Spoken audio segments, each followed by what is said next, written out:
আজকের ভিডিওতে জানব কিভাবে তৈরি হলো ভারতের নাগরিকত্ব আইন, কেন আনা হয়েছিল সিটিজেনশিপ অ্যাক্ট আর কিভাবে বদলেছে এই আইন। দেশ ভাগ ও নাগরিকত্ব সংকট। 1947 সাল পার্টিশন অফ ইন্ডিয়ার মাধ্যমে ব্রিটিশ ভারত ভাগ হয়ে তৈরি হয় ভারত ও পাকিস্তান। এই বিভাজনের পর শুরু হয় ইতিহাসের অন্যতম বৃহৎ গণস্থানান্তর। হিন্দু, মুসলিম, শিখ লক্ষ লক্ষ মানুষ রাতারাতি সীমান্ত পেরোতে শুরু করে। কেউ পূর্ব পাকিস্তান থেকে ভারতে আসেন, কেউ আবার ভারত ছেড়ে পাকিস্তানে চলে যান। তখন সবচেয়ে বড় প্রশ্ন হয়ে দাঁড়ায়, কে ভারতীয় নাগরিক, কার অধিকার থাকবে এই দেশে, কারা ভোট দিতে পারবে, কারা সরকারি সুযোগ পাবে।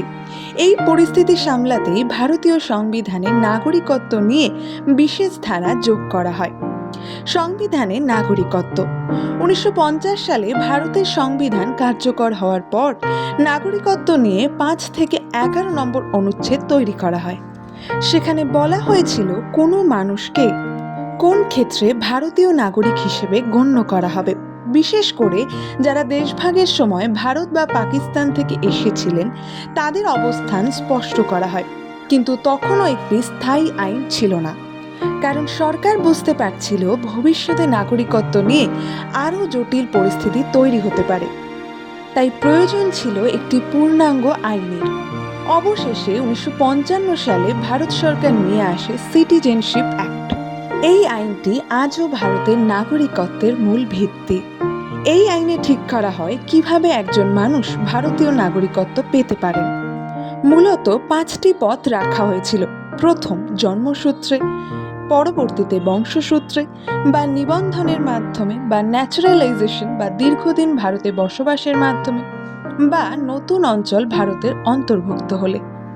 এই আইন শুধু নাগরিকত্ব দেওয়ার নিয়মই নয়, নাগরিকত্ব বাতিল বা ত্যাগ করার নিয়মও নির্ধারণ করে। সময়ের সঙ্গে এই আইনেও পরিবর্তন আসে।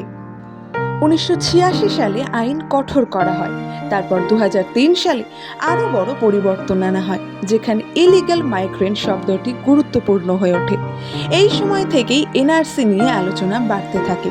এরপর 2019 সালে আসে সিটিজেনশিপ অ্যামেন্ডমেন্ট অ্যাক্ট বা সিএএ।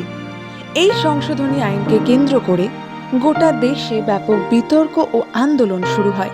কেউ বলেছিলেন এটি শরণার্থীদের জন্য মানবিক সিদ্ধান্ত, আবার কেউ বলেছিলেন এটি ধর্মভিত্তিক বিভাজন তৈরি করতে পারে। ভারতের নাগরিকত্ব আইন শুধু একটি আইনি বিষয় নয়, এটি দেশের ইতিহাস, দেশভাগ, রাজনীতি, নিরাপত্তা এবং মানুষের পরিচয়ের সঙ্গে জড়িত। আজও এই আইন নিয়ে বিতর্ক থামেনি। আর পরের পর্বে আমরা জানব ঠিক কি কি উপায়ে একজন মানুষ ভারতীয় নাগরিকত্ব পেতে পারে। দেখতে থাকুন, এরকমই আরও অনেক জানা অজানা তথ্য পেতে লাইক এবং সাবস্ক্রাইব করে পাশে থাকুন চ্যানেলটির। ধন্যবাদ।